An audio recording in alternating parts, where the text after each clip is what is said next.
10 मिनिटं आधी असते. आपण हे स्क्रीनच ठेवू, इकडंच ठेवू. ऑडिओ बंद होत नाही.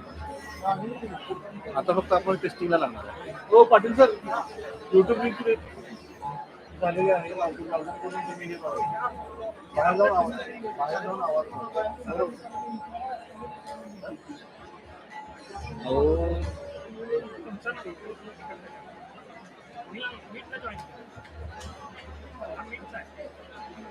मीट तुम्हाला काय पाहिलं आता येऊ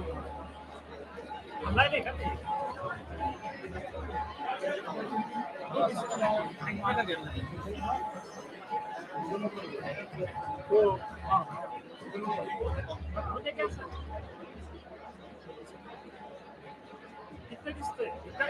ह्याचा प्रॉब्लेम आहे सर. हा दिसतोय.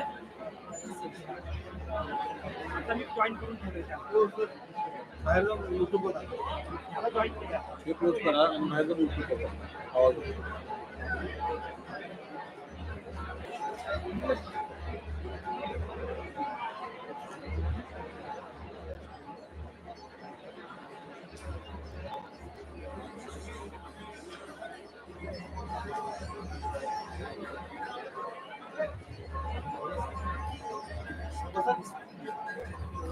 करतो पण व्हिडिओ पण आवाज करतो टेस्ट होतो ना. जर टेस्ट झालं की नाही मग काय प्रश्न नाही. काय प्रदीप पाटील सर येते काय तू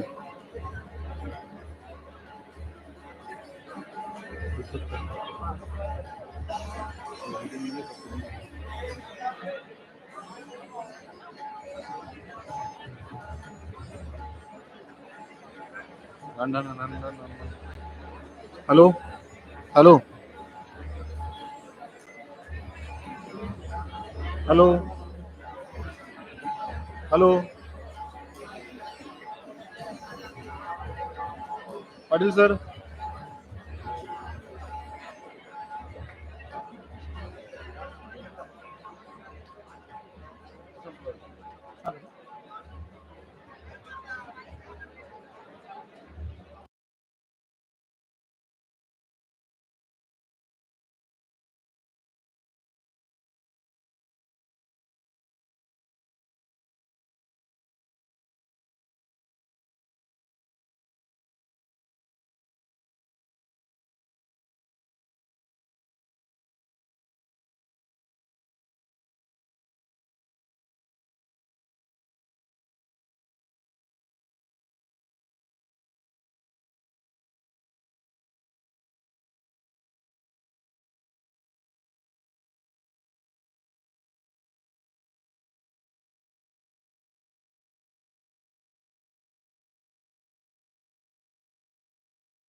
Good afternoon, everyone. A warm and enthusiastic welcome to all of you to this mega event at Modern College of Engineering, Shivajinagar, Pune.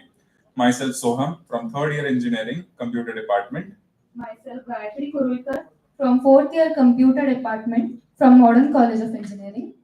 Today, we gather under the theme Career in Engineering and Exciting Times Ahead, a subject close to our hearts and vital to our futures. It's not just an event, it's a celebration of possibilities, aspirations, and the brilliance that engineering brings to our world. Before we embark on this exciting journey, let's take a moment to appreciate the place that has made this event possible. Modern College of Engineering, a premier institution under the umbrella of Progressive Education Society. Modern College of Engineering stands tall, proudly celebrating 25 glorious years of excellence, achieving A++ accreditation from NAC with a vision to be a vibrant knowledge center and a center of eminence in teaching, research, and professional development.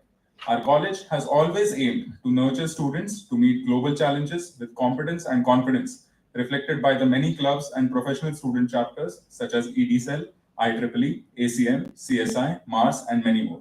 It's a privilege to represent such an institution that is synonymous with professionalism and a forward thinking approach to education. Engineering shapes the very fabric of our lives. From the devices in our hands to the infrastructure we depend on, engineers are at the forefront of innovation, creating a future that's smarter, greener, and more connected. This event is our opportunity to explore these possibilities, to learn and to be inspired by the journeys of the distinguished speakers and professionals who have walked this path before us.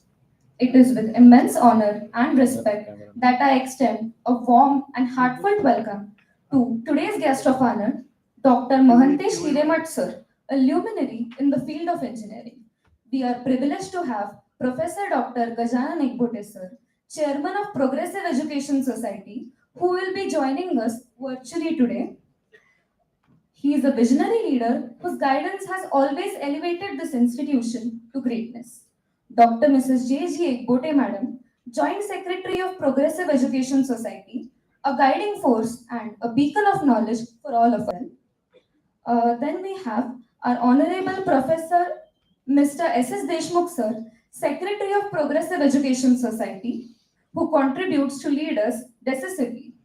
A heartfelt welcome to Professor Dr. Mrs. K.R. Joshi Madam, our esteemed principal, whose leadership propels us forward, and to the revered HODs of all the departments, faculty members, and all the students. Now, I would request Honorable Principal Madam, Dr. Mrs. K.R. Joshi, to kindly present the welcome note.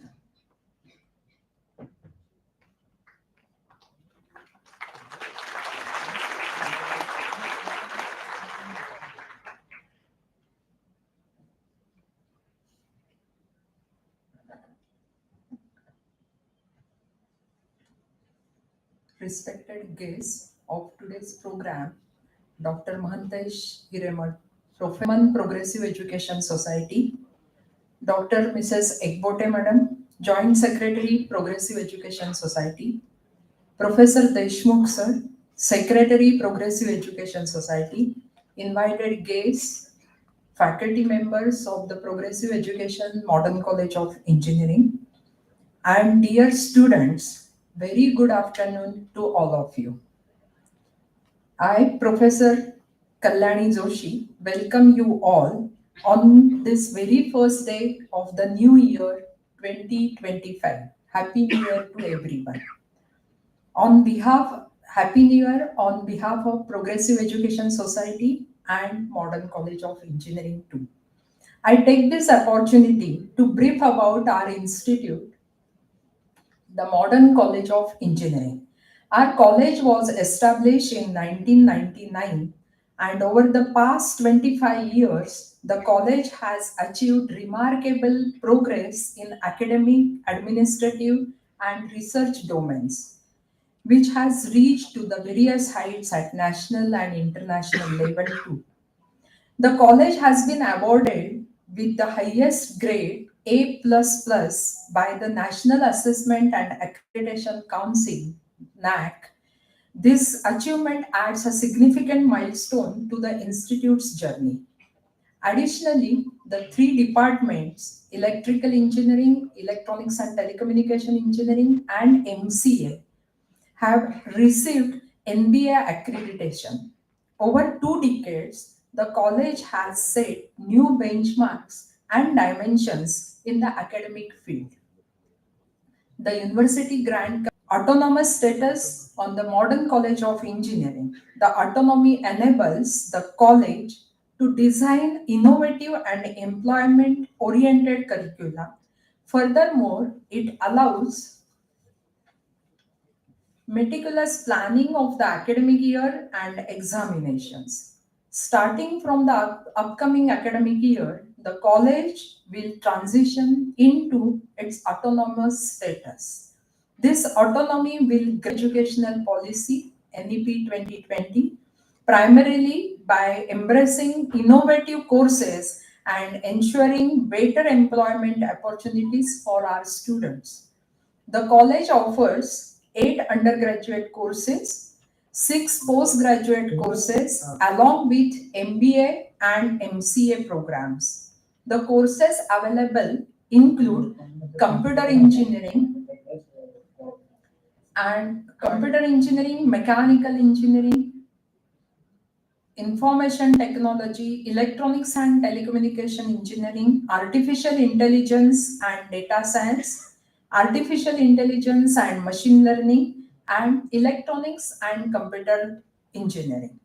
The college has 5 research centers which are affiliated with Savitribai Phule of students and places them at the center of its endeavors. It is equipped with essential infrastructure, including spacious classrooms, well-equipped laboratories, computer labs, language labs, and audio-visual labs also. To inculcate quality education, the college is associated with the Industrial College Library of the college offers books on various subjects, national and international journals, and digital subscriptions to various professional societies also. About training and placements, it is an honor to share the outstanding achievements of our training and placements. Our institute has maintained a consistent placement record of over 65% for the past 5 years. This year, 610 plus students have been placed in the top companies, with 210 plus already placed for the upcoming year. 130 plus IT and core MNCs, including TCS, Siemens, Bosch, and Tech Mahindra. Annually with special hiring initiatives for female students by Capgemini and Infosys. Students have achieved remarkable packages with the highest international offer at 19.78 lakhs per annum, national at 12 lakhs per annum, and supported by CTC of near about 10 lakhs per annum. Learning through 97 active MOUs with industries and internships for the 1,000 plus students annually. Our Tech Mahindra Center of Excellence and Pre-Incubation Center promote innovation, startups, and industry collaborations. Additionally, initiatives like Unnat Bharat Abhiyan, soft skills training, and foreign language proficiency prepare students for global opportunities. These all accomplishments highlight our commitment to excellence in placement and student development. In the college journey, significant contributions have been made by the Chairman, Progressive Education Society, Professor Dr. Gajanan Ekbote sir, as well the Chairperson of the College Development Committee, Professor Dr. Josna Ekbote, Madam, and the Secretary, Professor Dr. Shamkan Deshmukh sir, as well as the whole team of the Progressive Education Society's Modern College of Engineering. With these few words, I leave the mic, and this was about our college. And sir, you will get the idea from our students. Already you have seen the number of projects, and like this, number of all students are participating in the number of competitions time to time, and they are achieving many more credentials with the prizes they come, and they bags them many prizes every year. So all the best wishes to my all student friends. Thank you.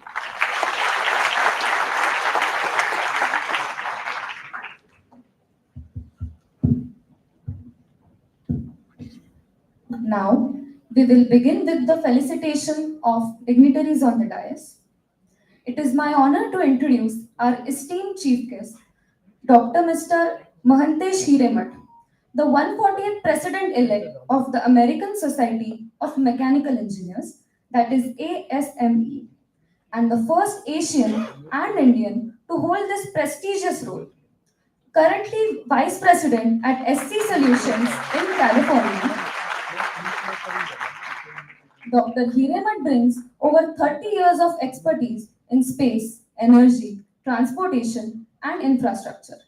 He has worked in challenging environments, including the offshore oil platforms, high rise buildings, geosynchronous satellites, and has held key roles at organizations like Spin Launch and Northrop Grumman.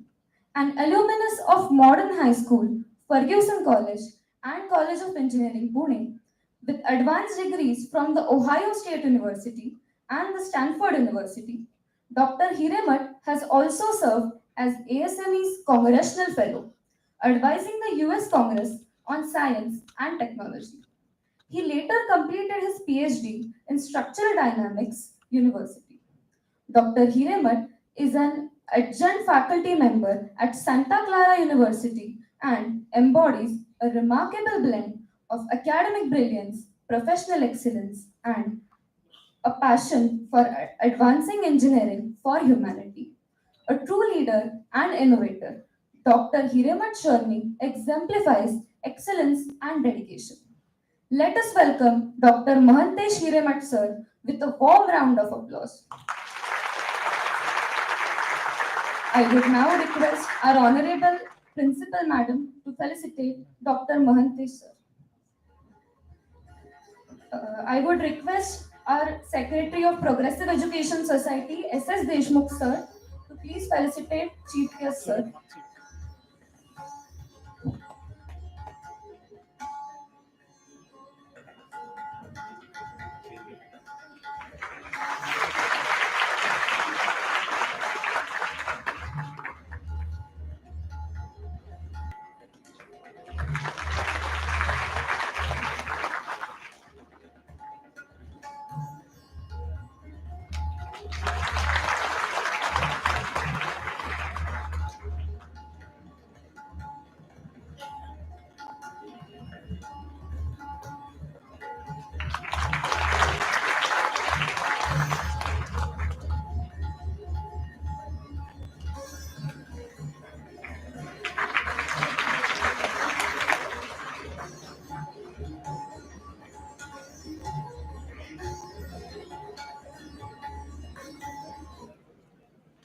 Now, it is my privilege to introduce the next eminent personality, Professor Dr. Gajanan R. Ekbote Sir, Chairman, Business Council, Progressive Education Society, who will be joining us today virtually. Having completed his MBBS and MS from BJ Medical College, Pune, Sir has built an exemplary career in the medical field. He holds the position of Emeritus Professor of Surgery at BJ Medical College, Pune. More than 50 students have successfully passed their MS in general surgery under the esteemed guidance of Dr. Ekbote Sir. For his exceptional academic qualifications, groundbreaking research, numerous publications in national and international journals, and his prominent standing in the medical field, Sir was awarded an equivalence to a PhD degree by Maharashtra University of Health Sciences, Nashik. He is an esteemed member of the Senate at Maharashtra University of Health Sciences, Nashik. Sir has been actively associated with Savitribai Phule Pune University for over 31 years, serving as member of various authorities, including the Management Council and the Board of Governors of NIT Surathkal, West Bengal University of Health Sciences, and the Steering Committee on Higher and Technical Education, Planning Commission, Government of India.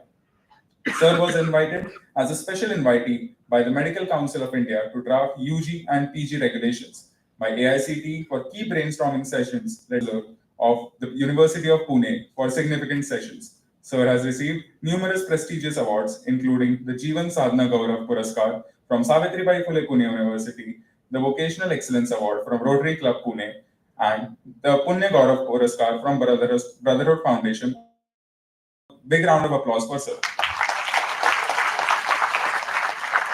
Now we would like to welcome Honorable Dr. Mrs. Josna Ekbote Madam, Joint Secretary of Progressive Education Society and the Chairperson of CDC, that is College Development Committee. Please, can we have a big round of applause for Madam as well?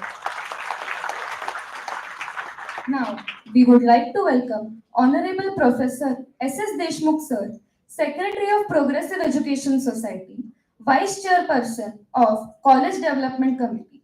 Have a big round of applause for Sir.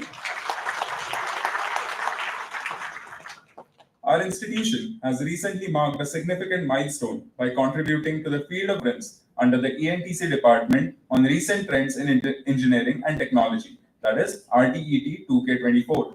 RTET 2K24 was held on 8 June 2024 in association with the Indian Innovation Council, and an impressive 161 manuscripts poured in from across the country, reflecting the diversity and depth of research interest. Through a meticulous review process, 88 manuscripts were shortlisted, leading to 55 manuscripts being published in the esteemed Indian Journal of Technical Education, a UGC CARE Tier 1 index journal by the Indian Society for Technical Education, that is ISTE. Additionally, 33 papers found their place in the International Journal of Electronics and Computer Application and Chaitanya, further reinforcing the academic rigor of the conference. The discussions and presentations during this conference provide an invaluable platform for participants to delve into emerging trends, address pressing challenges, and uncover new. The event also underscored the importance of collaboration across disciplines, as it brought together diverse perspectives to drive innovation and knowledge sharing.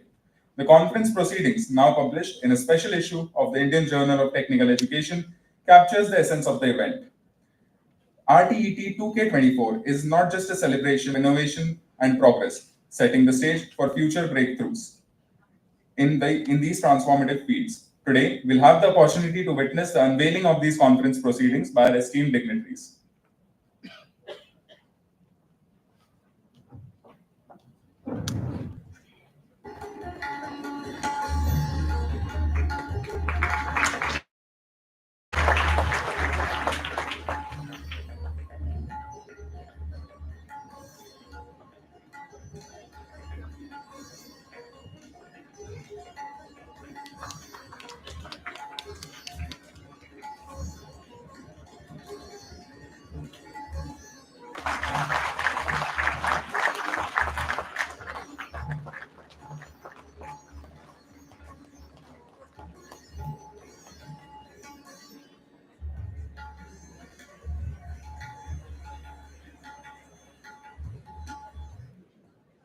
As rightfully mentioned by our Honorable Principal Madam, our students have achieved excellence in curricular, co-curricular, and extracurricular activities. We take a moment to honor the remarkable achievements of all our students whose dedication, hard work, and brilliance have not only brought them success but also have set new benchmarks of excellence within our college. One of those milestones is achieved by our Formula team Pegasus by securing the All India Rank 3 in the Formula Imperial 2024. They secured their position in various stages of scrutiny as follows. They stood second fastest vehicle. They were also business plan runner-up, acceleration runner-up. They were the second one to clear the brakes, third one to clear the TI. They also had the best woman participant.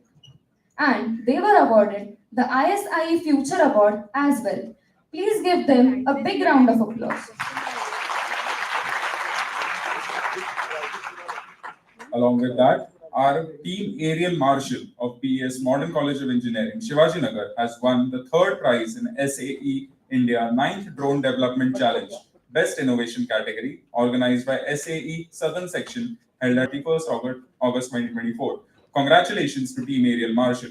It reflects their passion for learning and dedication, continue to reach for the stars. Can we have a big round of applause for them? Now, we would begin with the rankers of Savitribai Phule Pune University. Firstly, we have 4th rank in Savitribai Phule Pune University. And first rank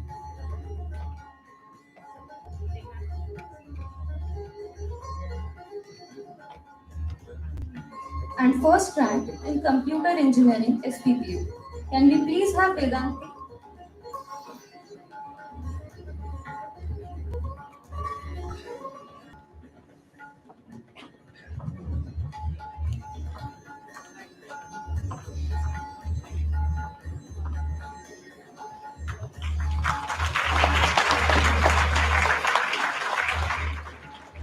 Next we have Anurag Anil Pillai, who has secured 9th rank in SPPU and first rank in ENTC engineering.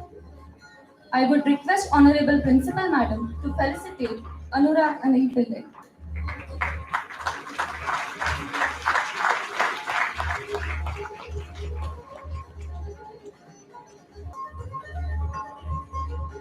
Next we have Rucha Bhalachandra Nikum, who has secured 7th rank in Computer Department, Savitribai Phule Pune University.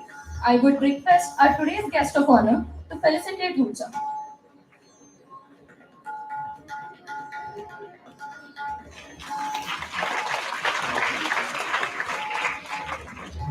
Next we have Arya Madhukar Kalve, who has secured 9th rank in Computer Engineering, Savitribai Phule Pune University. I would request Deshmukh sir to felicitate Arya.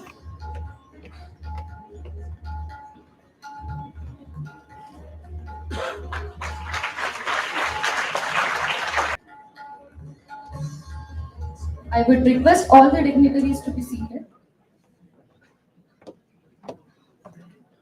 The Entrepreneurship Development Cell, ED Cell, at Progressive Education's Modern College of Engineering is dedicated to fostering a culture of innovation and entrepreneurship. It encourages students to explore self-employment, offering guidance, resources, and platforms to help them launch successful ventures.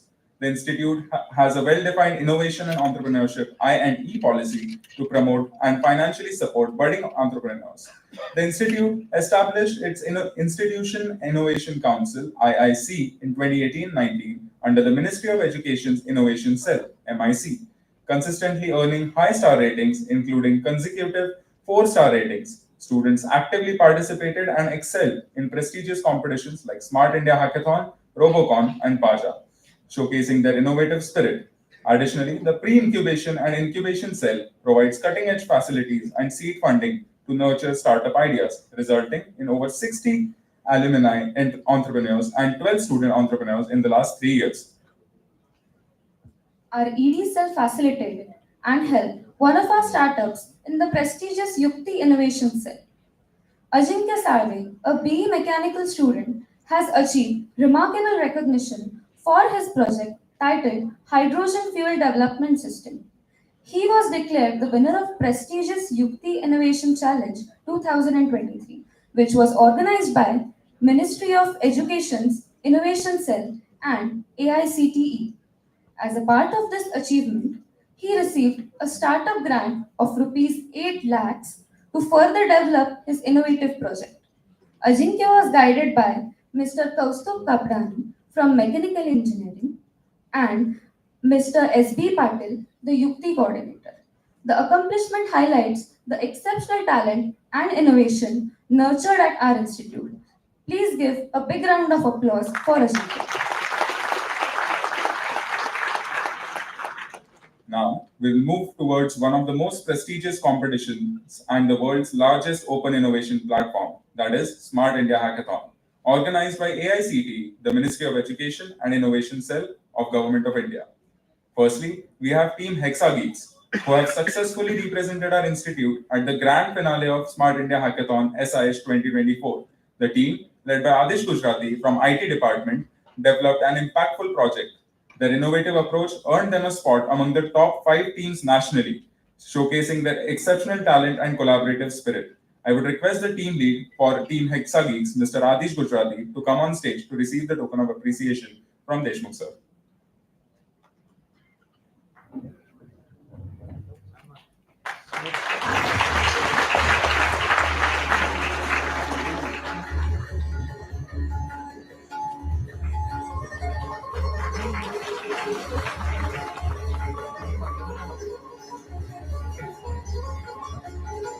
Secondly, we have the team Samvidhan Rangers, which was ranked among the top 6 teams nationally at Smart India Hackathon, led by Mr. Rahul Raut from Computer Department. I would request the team member from Team Samvidhan Rangers, Mr. Siddhant Patil, to come on stage to receive the token of appreciation by our chief guest. Can we have a big round of applause for them?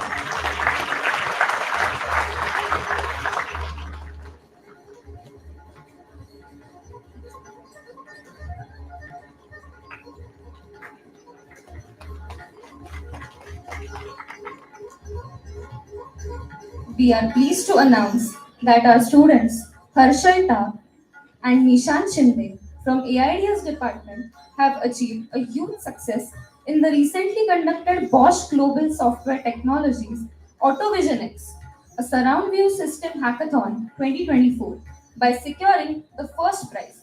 I would request them to come on the stage to receive a token of appreciation from our honorable chief guest, Dr. Hiremat sir.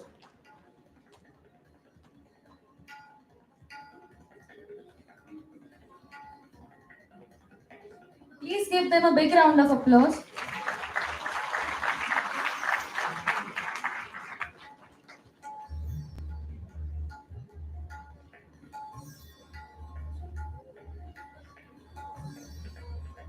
Next, we have students from our institute who have left a lasting mark in the prestigious national level E-Yantra Robotics Competition, that is EYRC, organized by IIT Bombay in 2024. So, we have Ishan Deshpande from ENTC department and his team who have secured 7th rank in EYRC. I will request Principal Ma'am and Chief Guest Sir to felicitate him.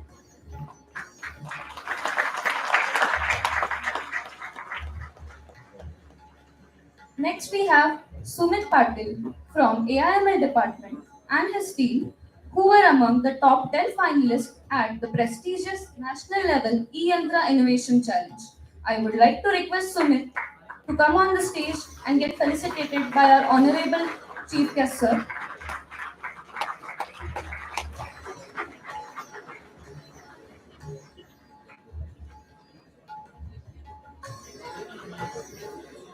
Our students have performed brilliantly at Avishkar as well, which is a state-level research project competition organized in 2024-25 by Savitribai Phule Pune University. Firstly, we have Ranjit Padkar and Ashfaq Sheikh from TEAIML, who were the state finalists. Can we have a big round of applause for them? I would request them to receive their token of appreciation from our chief guest, Hiremat sir.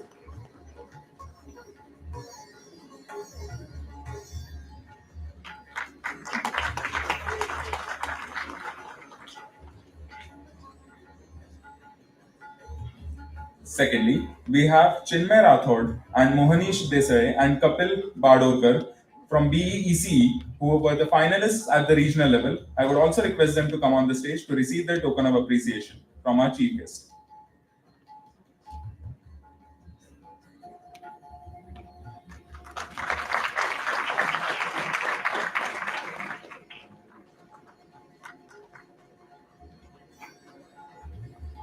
Now, I would like to invite our esteemed chief guest, Dr. Mohantesh Hiremat sir, to share his valuable insights and inspire us with his words.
Shall we start? Good afternoon, everyone. Chairman Dr. Egbote, Dr. Mrs. Egbote, Professor Deshmukh, Professor Joshi, and my dear friends. It gives me great pleasure to be back home, to be in the surroundings of the PES Education Society and its affiliated engineering college. Today, what I'm going to share is really, in some sense, my own journey. And I want to highlight how a journey like this can happen to any one of you. But before I go further, I must confess that nobody in America calls me Hiremat. It's always higher math. So one of the first things I do in my class is to tell them that my inadequacies in math are well known, so we will stay with the lower math. So I want to also wish all of you a very happy and healthy and prosperous 2025. And I hope you continue to have the same stellar performance that you have exhibited in 2024 and keep bringing more laurels to this magnificent society.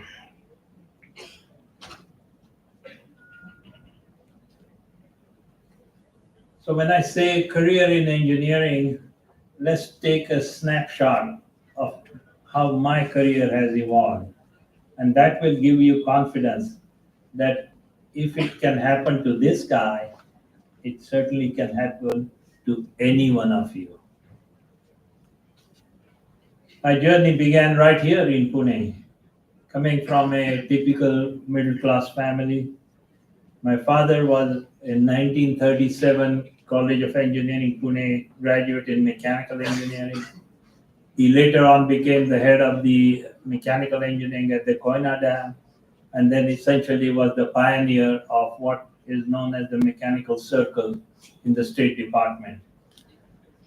My mother was a homemaker, and rightfully she was given the task of raising 5 boys and 2 girls. All of us ended up getting college degrees. My father was a mechanical engineer, but he made sure that 3 of us end up getting civil engineering degrees. And my other 2 brothers are cardiologists today at Ruby Hall. So you can see my journey began right here in Bal Shikshan Mandir on Bhandarkar Road, then to Modern High School, Ferguson College, and then College of Engineering, Pune. And then I had the privilege to serve in the Indian Railway Services for 5 years before getting a degree in structural engineering at the Ohio State University. So after graduating from Ohio State University with a degree in structural dynamics, my first job was right here, where I was doing structural analysis of underground caverns. And you know, in Texas, Louisiana area in America, if you go 5,000 feet below ground, there's only salt formation. So the idea is you pump in fresh water from one side and you dissolve the salt and take it out from the other side. And it creates an underground opening. And salt being viscoelastic and viscoplastic material, it self-heats, so you don't need any lining as such. And then you can pump in, strategic petroleum reserves. In US, we still use British units or US units. So the size of this typical opening would be 2,000 feet diameter and 6,000 feet deep. So these were huge openings. And my job was to make sure how many underground openings you can make before you start seeing surface subsidence. From there, I went on to do analysis of offshore oil platforms. So this was like wave mechanics, waves hitting the oil platforms, and doing the analysis for that. So by this time, I had moved from deep underground to offshore. And then in 1989 and 93, there were two major earthquakes that caused interest in seismic analysis or seismic retrofitting of high-rise buildings. So I started doing seismic analysis of high-rise buildings at that time. It was during this time that one of the interns, and in US, the college students, they during the summer break, and that is between June through August months of the year, they work for about 12 weeks in the industry. So one of the students was working for me when I was doing the seismic analysis of high-rise building. At the end of his commitment, he went back to Stanford and graduated and joined this company that was building commercial satellites. It was during this time that my company was going through some financial trouble. So I was looking out for some opportunities, and I had to send my resume to the intern. So lesson number one, whoever works for you, you have to treat them with respect. You never know when you will need their help. So my intern friend happened to give that resume to his boss. So reluctantly, maybe, the boss called me for a telephone interview. So I had a telephone interview. I thought I did reasonably well.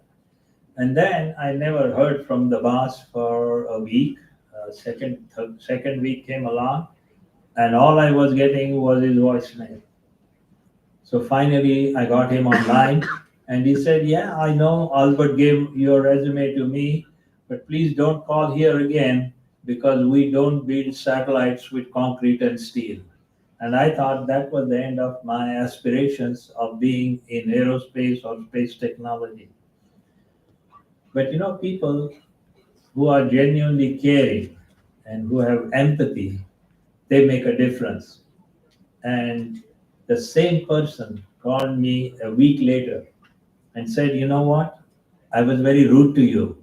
Maybe you can come and do something for us. So why don't you come in for a personal interview?" And here I show up and I go through an interview with the rest of the team. And at the end of the day, I had the offer letter. So began my journey in aerospace industry. And here is a person who had done most of the work in concrete and steel, ended up working in building commercial satellite.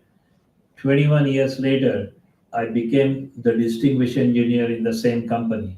So you can imagine somebody like Donald Smith could take a chance on me. And that's what you need to do when you get into professional world, to look at people, look what they bring to you, and look where if you want to give them a chance of a lifetime. And this became really my career. So the idea is you can imagine how a career in engineering can evolve.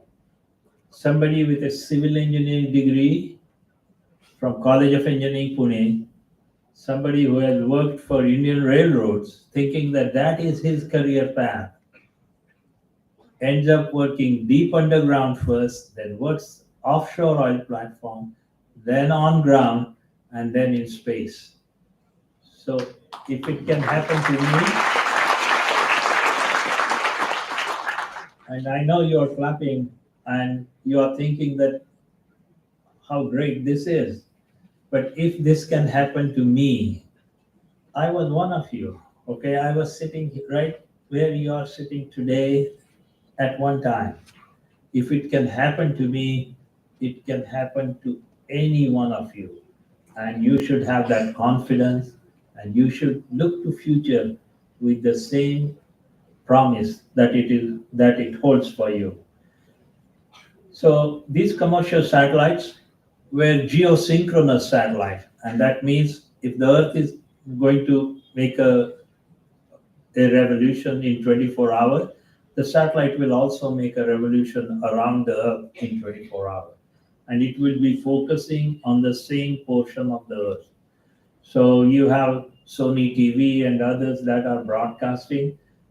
Those need to cover the same area, and that means they could be broadcasting from a satellite that is out in the geo's orbit that is 35,700 kilometers away. 3 such satellites can cover the whole Earth. On the other hand, if the satellite is in the low Earth orbit, and you might have heard of Elon Musk Starlink, then they are in the same orbit that International Space Station is, at around 400 kilometers. But such satellite is in the full view or is focused on the Earth for only 10 minutes. So if I'm making a cell phone call, then after 10 minutes, the cell phone call has to go to a satellite that is in the network. And that's how you need a much bigger network of satellites in the low Earth orbit. So the satellite that we used to build were big satellites, and I'm showing you this here. It's 8 feet by 8 feet by 30 feet. So you are standing in front of a 3-story building, and the whole satellite is completely packed with electronics. Now, one of the features of working in space technology is that when the satellite is launched, you cannot bring it back to fix it, like an automobile. You know, there are recalls for automobiles for various defects. You can't have any defect in a satellite when you have built it for a contractual life of 15 years. So we had to make sure that the satellites that we would build were to be built, they would be right the first time and every time. And that that became really our philosophy of our work.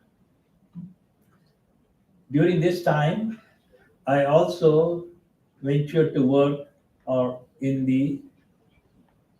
as a volunteer. And one of the societies that I chose, although I was a civil engineer, was American Society of Mechanical Engineers. It turns out that the society was offering a fracture mechanics course, and I ended up paying $150 to attend that course. At the end of the course, the person who was organizing it, he told me that next time if I were to help him to organize the course, I don't have to pay $150. And that was enough of a temptation for me to continue to work with the organization. And as it turns out, that step turned out to be a very valuable step in my entire professional journey, because ASME provided me opportunities through its ranks to rise through its rank all the way to become its president. So in a society like ASME, because it is a volunteer organization, you are leading without authority. And when you are leading without authority, you still have to get work done. But you will use a different tact when you are trying to get work done from the people over which you have no authority. And that means you will treat them with a tact, you will treat them with respect, you will treat them with empathy. You develop those leadership skills in volunteer organizations like ASME, and now you can bring those skills back to your workforce, and where you have an authority over people. And if you can continue to practice that same leadership qualities at your workplace, you are going to get a better team, you are going to find better response from your team, and that's how my career in ASME was really responsible for many of the opportunities that I got in the professional world. With that, I want to also show you how another opportunity arose with my association with ASME that I had a rare opportunity of working on the Capitol Hill as an advisor to the US House of Congress. At this time, I want to ask a general question. How many people in the community at large you think have STEM background? And STEM means science, technology, engineering, and math. Any guess? Anybody? Loudly.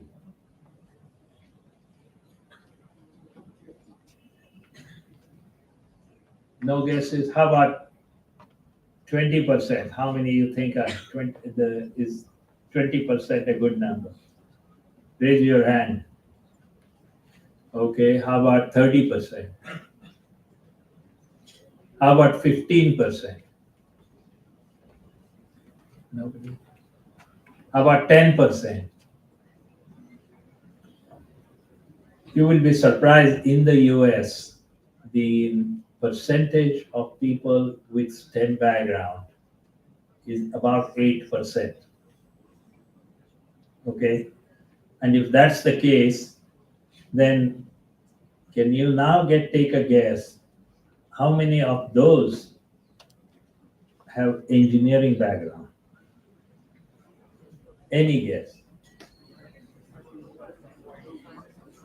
Sorry? 5%? 2%?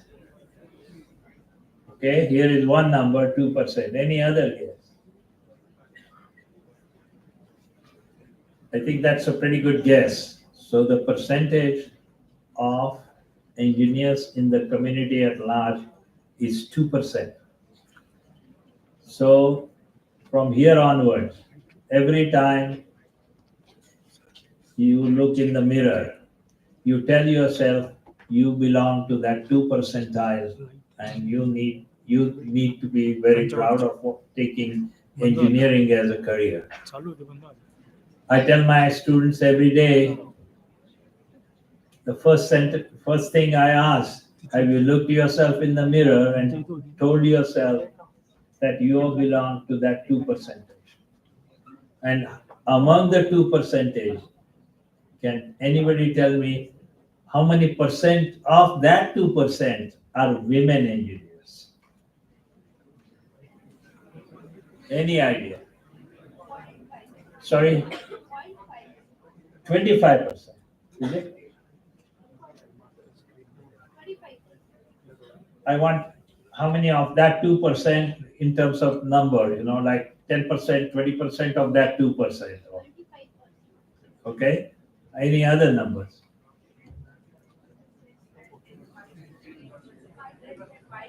Five? Okay, 5%. The number is between 12 to 15% is the right number. Okay? So you can imagine women engineers, how rare they are, how important they are. And so for women engineers, all the more reason to look in the mirror and tell yourself that how you belong to a very niche class in the community at large. And I commend you for taking engineering as your career, and I hope that you will feel proud about what you are going to be doing as engineers. Just yesterday, I had a CAT scan at Ruby Hall, and it took 15 seconds to do the entire scan. And my brother happens to be there, so, he was doing the scan. And after I completed the scan was completed, we were chatting about how beautiful the machine is, and what a great job it does, and all of that. And then I had to remind my brother, oh, look here, you use this machine, you scan your patient, you look at the data, you give your report to the patient. The patient pays for your services, and the patient blesses you. Now, which other profession you think is there that you get paid as well as you get blessing? And here is a poor engineer who designed, engineered, manufactured, tested, and delivered that beautiful machine, and the society at large has no value for that poor engineer. And I happen to be one of that engineers. So that was our dialogue for that. So this is how engineers are generally viewed in the community, but that should not be a distraction for you. You should always look in the mirror and tell yourself that you belong to that 2 percentile. And if you are a women engineer, all the more reason, as I said earlier. So you can imagine what are the 10 important contributions that engineering has made in the last century. Okay, you look at that: electrification, automobiles, airplanes, water supply distribution, steam engines, radio and television, agriculture mechanization, computers and telephones, and sewing machines. Tell me any other profession that can do this kind of a contribution to humanity. And that's why engineers are so much special. And that's why the career in engineering is all the more so much valuable. And I commend you again and again for taking engineering as your career path. I think today is the most exciting time to be in engineering. And the reason for that is there are going to be, they say, 10 trillion sensors all over the world. And they will be bringing useful data to the fingertips. The engineers will be at the forefront to mount those sensors wherever they are needed. The engineers, so therefore, the engineers of today cannot be the siloed engineers. Civil engineers, mechanical engineers, electrical engineers, they need to be much more rounded, and they need to have much more cross-disciplinary development. So a cross-disciplinary development and an ever-learning mode would be the right way for engineers of today, and especially the ones like yourself who are yet to enter the workforce. This will be the right time to get into that keep that frame of reference and work accordingly. So every morning, again, I want to remind you, please look yourself in the mirror and tell yourself you belong there. Okay. So what a career in engineering looks like, that means applying what you have learned in the school, making ideas turn into reality. It means keeping in mind the safety, time, cost, schedule, and environment of the product you are working on, discovering new things. Now, scientists can make inventions and discoveries, but those discoveries and inventions are brought to the use of the community by engineers. And that's a very, very rare, I call it as an art, and it doesn't come easily. And that's why you as engineers are going to be very, very special. And that means you solve for the unknown. Yes, in math we solve for unknown X, but here you are solving for communities' problems at large. And that's why your work is all the more so much commendable. And that means you're making a world of difference to the community. And so what is engineering? Engineering, they say, is the art of molding materials that we don't fully understand. It's into shapes that we cannot precisely analyze, so as to withstand forces that we can only estimate, okay, or we cannot properly assess. And you do that in such a way that the public at large has no reason to suspect the extent of our ignorance in each of these categories. And this is really what engineering is all about. And that's why, as much as the public is ignorant about engineers, the engineers in return are doing a great service to the public. So what do the engineers do, you think? Engineer is a professional who applies scientific and mathematical principles.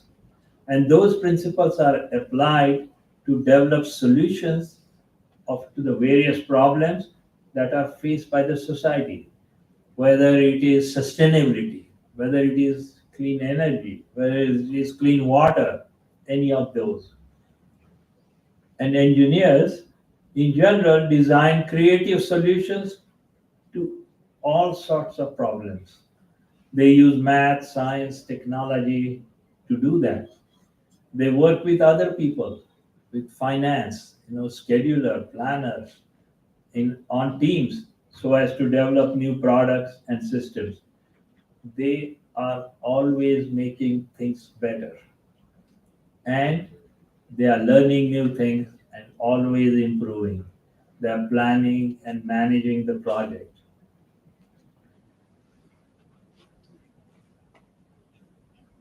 In doing all of that, there is an important lesson.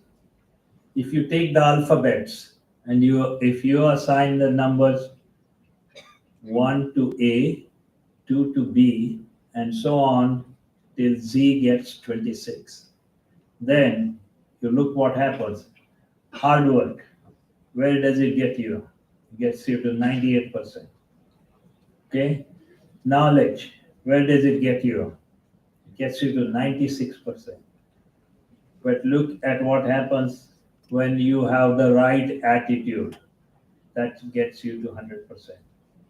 So the important thing is you need to have the right attitude, whether you are a student or you are a working professional.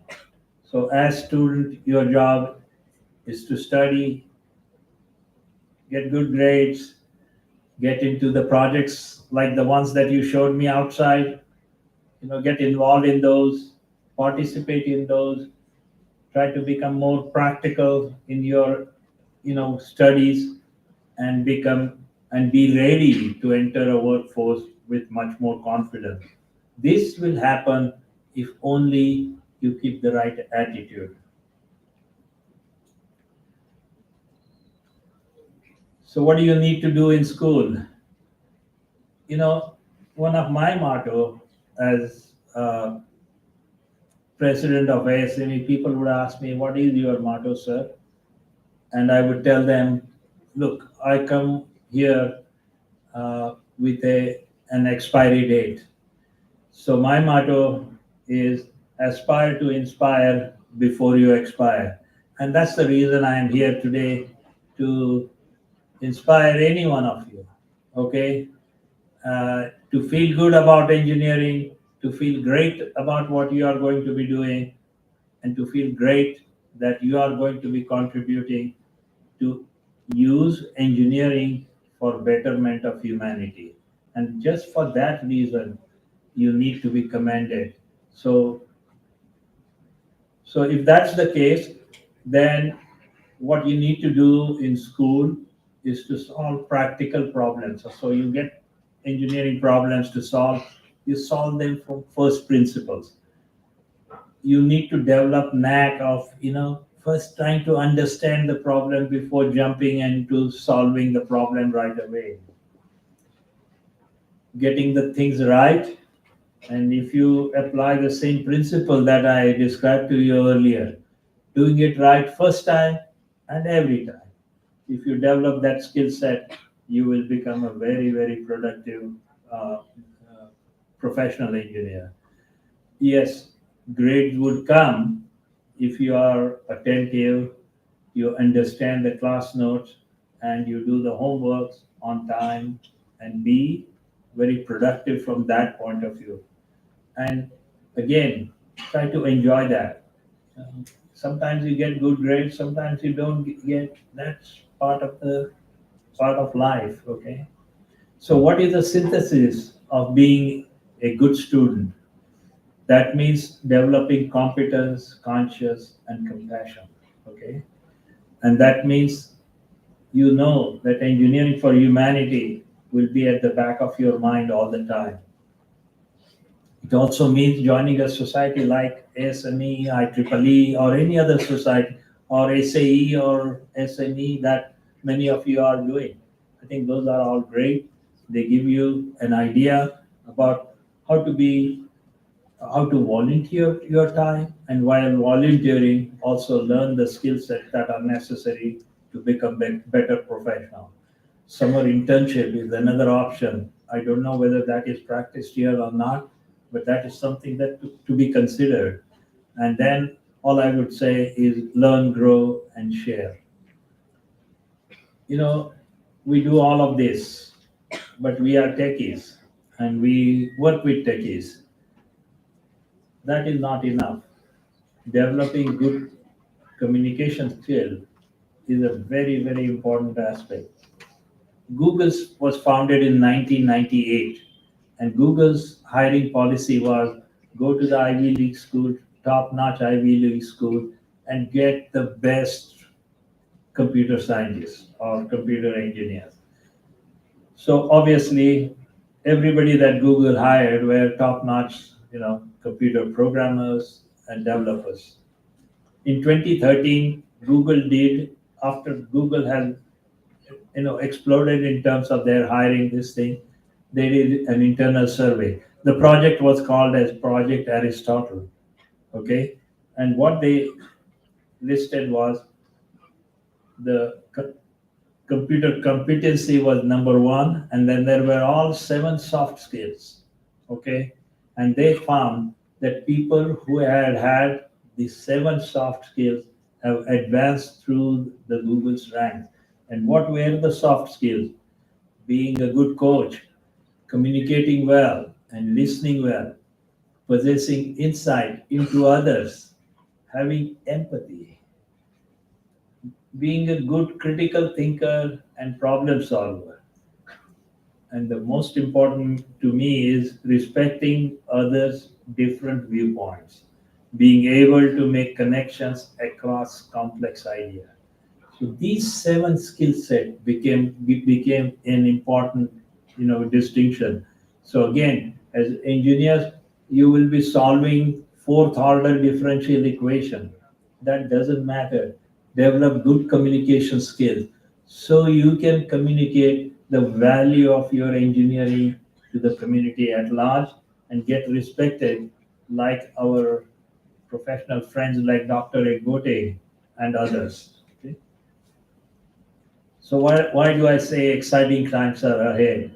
So you can see I'm giving an example of satellite industry just as one of the industries that is going to be so promising. Okay, and earlier satellites were much smaller. Now these days satellites are much bigger.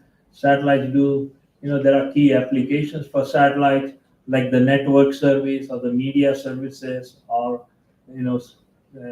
reporting to the government.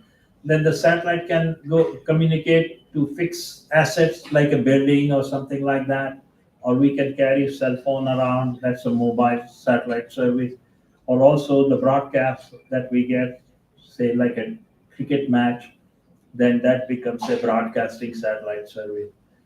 Here is how your internet works. You send your signal from your computer. It goes into the local network. From there, it goes to a satellite. It goes to the other side into a local network, and then to your friend at the other end. And all of this happens with a time lag, and that is called as the latency. So it takes 1/8 of the second for a signal to go to the geosynchronous satellite and 1/8 of the second to come back to the other end. That's why if you have a split screen and if you have a host asking question to a reporter at the site of incident, then you might see the reporter is shaking head because he's still trying to get what the host is saying, and that is the 250 millisecond delay that happens because of the satellite communication. So, what are the trends and predictions for the space industry, particularly? Living, working, and holidaying space is coming. We are going to go back to moon in 2 years, and by the end of the decade, there will be some activity on Mars. Okay, that means space travel will be a collaborative, I would say, a multinational effort. Living space will become easier, but not as much easy as living on Earth, obviously. But obviously, there will be people who would want to do that. Zero gravity. There is a understanding right now that the drugs that are developed in zero gravity have much more potency compared to what is developed on ground here. And that's why pharma companies are very much interested in developing drugs in microgravity or at, say, International Space Station. And you can imagine if a solution to cancer or cancer-like, disease can be found by working in space, why not? And even human genome will be also will have a more better understanding there. Then deep space exploration is another area where you will see a lot of effort in terms of future development. Growing and eating food in space will become almost commonplace. Okay, so you can imagine you put soil into International Space Station and you put seeds, you water it. How will it grow? It's in the microgravity. Will it go upside down? And whether it will grow in a way that you have seen on Earth. Those are the things. Then space will become business.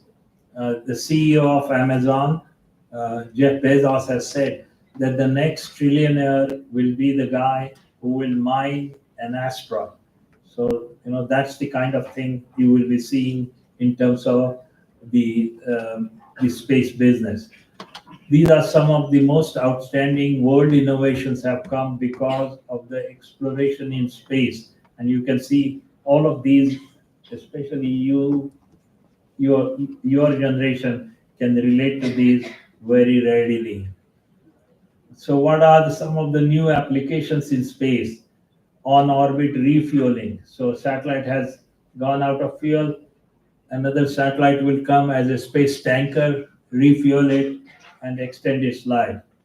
A space hotel where people can go and spend their, leisure time. On orbit servicing. A satellite is dropped into the orbit, but its batteries are not working.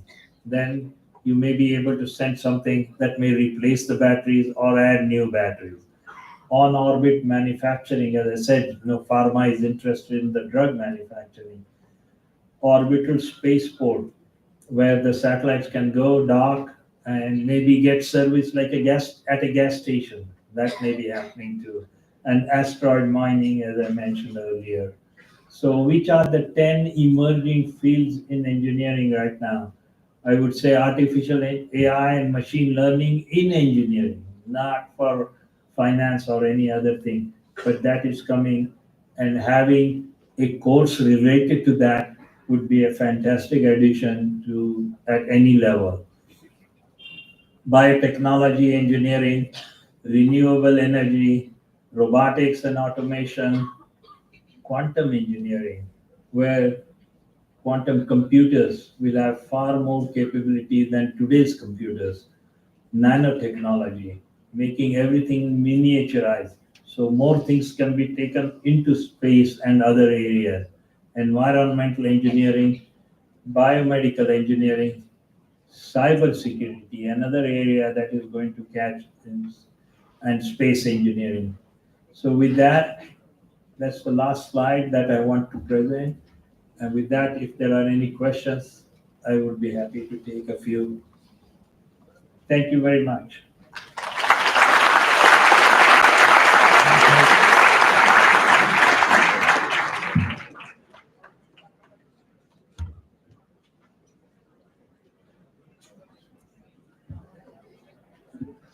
Yeah, over there. tell me your name first. Hello. Hello, sir. My name is Ranjeet Wadkar. Sir, you mentioned AIML over there as a emerging field for satellite. So I am an AIML engineering student. So can you tell me how I can explore these prospects going forward from here in satellite? So you can imagine, right? Even today, there is a lot of data coming from these satellites that are out there. Okay, but we don't have enough human resources to get enough of intelligent information out of that huge data that is coming. So that's where AI and ML will directly be applicable. Thank you, sir. Welcome. Any other questions?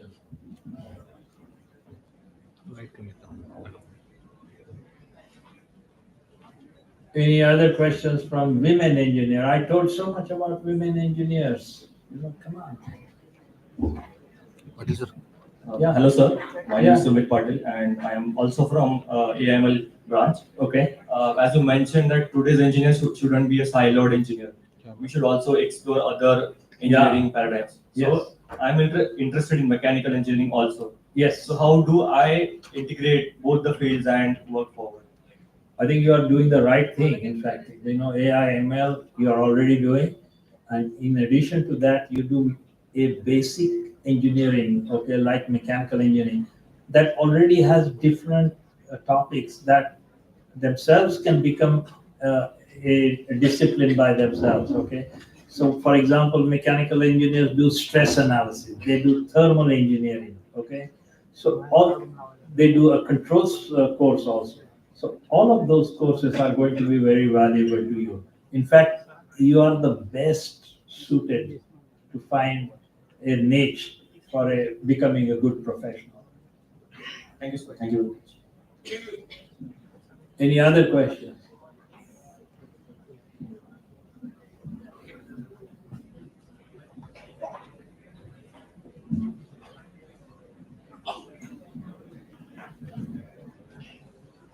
Hello, sir. Myself, Varun Patki from Computer Engineering. Okay. I wanted to ask you that how do you see the prospects of distributed processing and parallel processing, like use data computation, in terms of these fields? Again, if I may say that these are all things that are required in order to handle large data, whether you are doing parallel processing or things of that nature. So again, all that is being done is the huge amount of data that is coming from different sensors. As I mentioned, the sensors that are out there are not enough right now to get useful data first from the field. So engineers will be putting all those sensors into different areas. The amount of data that is going to come is so large that we will have to use tools like parallel processing and others in order to get that data to give us intelligent information in time and as fast as possible. Thank you, sir. Any other questions? I'll take two more. Hello, my name is Advait and I'm from computer department. And in your experience and the learning, so you did your master's from Ohio State Yes. and a PhD as well. Yes. So now everyone wants to go to the US, Yes. but and you being in Silicon Valley, like professor in Santa Clara, so and the new H-1B regulations. So how do you think that affects the decisions of our students going there? I don't think that should be the criteria. Even when I went, we had the same issues, okay? I mean, getting a degree in the US and then being on H-1B and then trying to get green card. So neither I am any different. Not many have already done that. These days, again, these days the path may have become little intricate because of the number of sheer numbers, but I feel you have to follow the process. If anything, students from Modern College of Engineering want to come to Ohio State, instead of applying to 20 schools, maybe you apply to 4 or 5 schools where you already have an understanding between the schools that we will be this, university. I think that will become very helpful. And I think at least that will solve one issue about getting admission to the right school. And then, getting H1B and others, they are still further away, down the road. So would you recommend it for fall 2025? Sorry? So would you recommend pursuing further studies? Oh, definitely going abroad is, you are going to get a different feel of, engineering actually. So certainly getting a master's or a PhD at any US university is going to be very different from what you have learned here. Okay, thank you. But what you have learned here will be of great help over there, I think. And that's the Sir, as you rightly pointed, that the participation of women in this process is comparatively less, nearly about less than 2%. yes. So, would you suggest some initiatives or some measures which specifically women should take in order to overcome this situation? Because, as you rightly said, that you want all of our modern college students to come and approach towards Ohio University, I wish that most of them should be women. So, would you suggest any initiatives for that? Well, I support your first statement. Yes, all of them should be women. Okay, but let's see how to address the first issue. I think it is just the lack of information and lack of communication within families, within even institutions like this, and of course within the community. That how important it is to have a diversity in the workforce. Okay, and diversity means not diversity not for the different point of view, a different perspective. And that's where having women in. All I can say is that if you have siblings, you encourage them to be like you and take engineering as career. If you have friends in your neighborhood, you tell them that engineering is the place where you build things and make things and help the community. If you have younger friends, then you encourage them to take engineering as a career. I think that will make a difference. And I come here today. If any one of you takes space engineering as your career, then my trip will be worth it. Just like that, if you can pursue it. Thank you very much. Again, I appreciate coming here. This is my home. Okay, this is where I studied, and I really appreciate you giving me this opportunity. Dr. Egbode, I'm very grateful to you. I'm classmate of Dr. Egbode, so we respectfully call him Dr. GRE even in our WhatsApp group, but then we also call him Gaja. How it is? How is it going? So thank you again.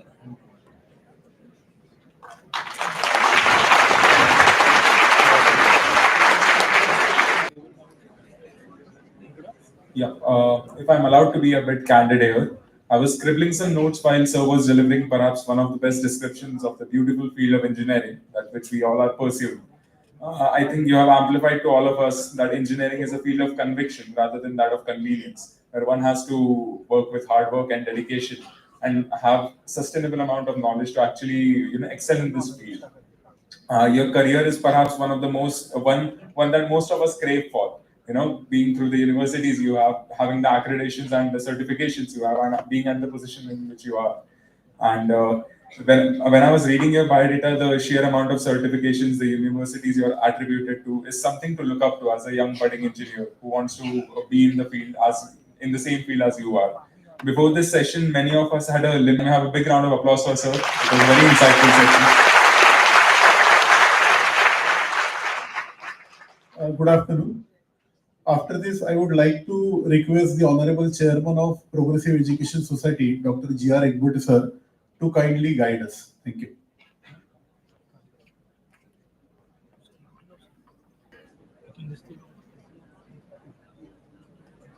Mike त्यांचा mic. तुमचा mic unmute करा.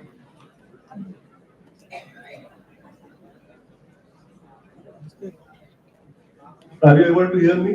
Yes, sir. Yes, sir. My dear friend, Dr. Professor Deshmukh, Principal Shi, all dear professors and teachers in this great college, and ladies and gentlemen, the Modern College of Engineering, which was established in 1999, has completed 25 years of its existence. And this is one of the best programs arranged by Modern College of Engineering during last 25 years. Dr. Ullas gave, but I think it gives overall knowledge regarding the careers in engineering, and it was a very inspiring lecture. It is unfortunate I could not attend personally because of some health problems. I'm all right, but I had an appointment with some doctors in the Ruby Hall, and then I came straight away from Ruby Hall to my residence, and I joined this program. Modern College of Engineering, I must say, sure that Professor Dr. Mr. Joshi must have told Dr. Ullas that what are the credentials of Modern College of Engineering. Let me tell you the credentials of Dr. Ullas, one of the best students which Modern High School has produced in last 90 years. You know, the Modern High School was started by late Shankaraji Kanetkar in 1934, and we have just completed 90 years of its existence. And during these 90 years, we have produced a lot of great past students which have worked in different fields of life, education, medicine. Dr. Ullas Hiremat, one of my best friends, and I was lucky to be his classmate, is one of the best students which Modern School has produced during last couple of years. You know, there is a misnomer that the Marathi schools, they lag behind in the quality of education. But our batch, which we passed our SSC examination in 1969, 11th degree in FY, was one of the best batches of Modern High School Pune 5, and we were students of Modern High School in the golden era of the Modern High School. We had great teachers, very devoted and dedicated teachers, and I can still remember my teacher from 5th standard to 11th standards. I graduated from BJ Medical College and then from All India Institute of Medical Sciences, New Delhi. After working 18 to 20 hours in the wards in the All India Institute, I used to get backache and then sleep in our grounds and see to the moon and stars. And then I used to remember my great friends, like about a great future, and they make future of India. Because just 15 days back I met Dr. Nitin Gadkari. He has been awarded DLIT by one of the universities. Therefore, I call him Dr. Nitin Gadkari. And he gave what is called in Marathi the Lekha Jokha of his department. And then he told me how different bridges are constructed all over the India, how different roads are constructed, what is the speed of construction of the roads, and then how we are able to produce our commercial development across the country. The railway minister also tells us the engineering people, the engineers, they are doing a commendable work in the development of the railways in our country. Likewise, civil aviation minister also, Mr. Madhav India I met 1 month ago. He also told that now different airports, lot of new airports are coming across the country. You name the name of the city, and then there is the airport. Solapur has got no airport. Kolhapur has got airport. Amravati has got airport. Akola has got airport. So a lot of developments because of the quality work and hard work of the engineers. And I think there is no limit to the careers of the engineers. Modern College of Engineering has proved a very good college. Not it is second college to the COP, because this COP is the best college in the Pune University, and now it has become Dim University now. We wish that Dr. Ullas, our Modern College of Engineering, received A++ from the NAAC, that is National Assessment and Accreditation Council, and we have become autonomous college during last two years. The autonomy means that we have got freedom of revising our syllabus, establishing our syllabus, and establishing our own examination system. We are not dependent on the university for its affairs. And they are doing a very excellent job, this Principal Dr. Mr. Joshi and our dynamic team. I think your lecture has been very important to inspire the students, the young students, and you explored all the importance of the different careers in the engineering. What is the future of the engineering? Many times there is a misnomer that after engineering you will get a good job. What is your package and all these things? These are the usual questions asked in to the student. What is your package? Now you have done BA Mechanical.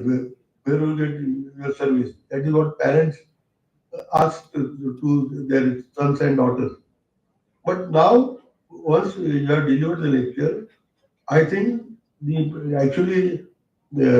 advise that next time you come, we'll definitely invite the parents of the students also on the lectures. So they will understand what are the careers in the engineering. It is not just BCom, B computer, because there is no full stop to the B computer or B mechanical. I think you have an icon of the engineering field in our country. If you are in our country, I think your services would have been better utilized in our country. But still, you come here, you deliver the lecture, and then it is your passion, I think, to deliver the lecture, because you are delivering lecture in MIT, Irvine Institute of Engineering also. I thank you very much from behalf of Progressive Education Society, my colleagues, and from on behalf of Modern College of Engineering, its staff and students. I think during the Ganapati festival, on the last day, Ananta Chaturdashi, we tell Sri Ganapati that Punaragamanaya. I think I will advise you to Punaragamanaya, and again guide our students just like you guided today. Thank you very much. I will try to personally visit to our prosperous students of this college. Thank you very much. Thank you, sir, for your kind words of motivation and encouragement. You have always been a beacon of knowledge and a guiding light to this institution and also the society. Now I would like Bhosle sir to kindly present a vote of thanks.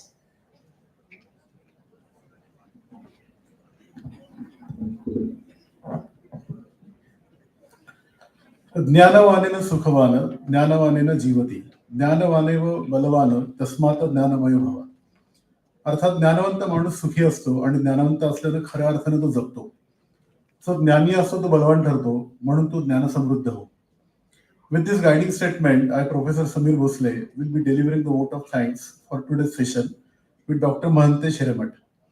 We had the proud privilege of being the audience of one of his inspiring lecture, Shaping Your Own Career on Your Own Terms. In the midst of COVID-19 pandemic, Dr. Hiremat had been elected the president of the American Society of Mechanical Engineering, and his insightful talk then had been a source of inspiration to our students. I thank Dr. Hiremat for gracing today's event and inspiring the beta generation of engineers to become technocrat like him, propelling our Bharat Mata to great heights. I, on behalf of Progressive Education Society, wish him a very happy new year, wealth, health, and a successful happy new year.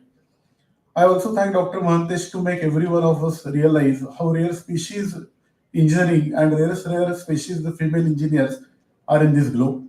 So we will always keep in mind the mantra, engineer need to be well-rounded, cross-disciplinary, and always in the learning mode to serve the society with creative solutions using engineering knowledge, hard work, and innovative attitude.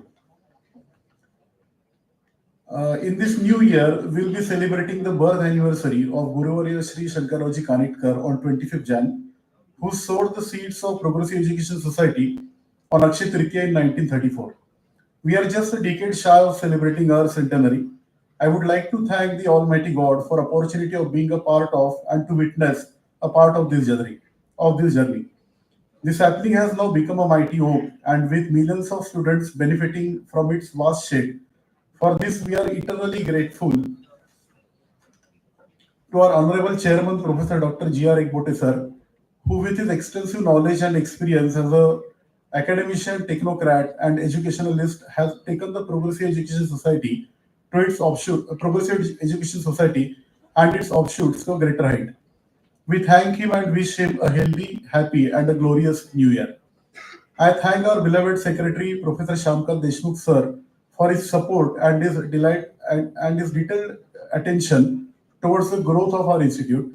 Sir, with your able guidance and encouragement, we will scale greater heights in the years to come. I thank our dearest Joint Secretary of Progressive Education Society, Professor Dr. Jyotsna Ekbote Madam, who as the chairperson of CDC backed us in all our endeavors and helped us reach the stage where we are now. I also thank the Deputy Secretary of Progressive Education Society, Professor Dr. Nivedita Ekbote Madam, who we are proud to call us our alumni for her keen interest in well-being of our society, of our institute. The engineering college holds a special place in her heart, and so does she in ours. I would like to thank the pillar of our strength, Principal Professor Dr. Kallari Joshi Madam, who, with her vast experience and dedication of nearly 2 decades ahead, is leading the institute to achieve its goals. Last but not the least, I would like to thank all my colleagues, students, parents, and all stakeholders for their love, support, encouragement, and making today's event a successful one. Thank you very much, sir.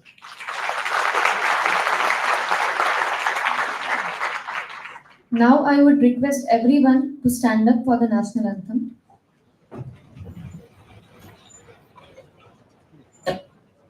जनगण मन अधिनायक जय हे भारत भाग्य विधाता पंजाब सिंध गुजरात मराठा द्राविड उत्कल गंगा विंध्य हिमाचल यमुना गंगा उच्चल जलधि तरंगा तव शुभ नामे जागे तव शुभ आशीष मांगे गाहे तव जय गाथा जन गण मंगल दायक जय हे भारत भाग्य विधाता जय हे जय हे जय हे जय जय जय जय हे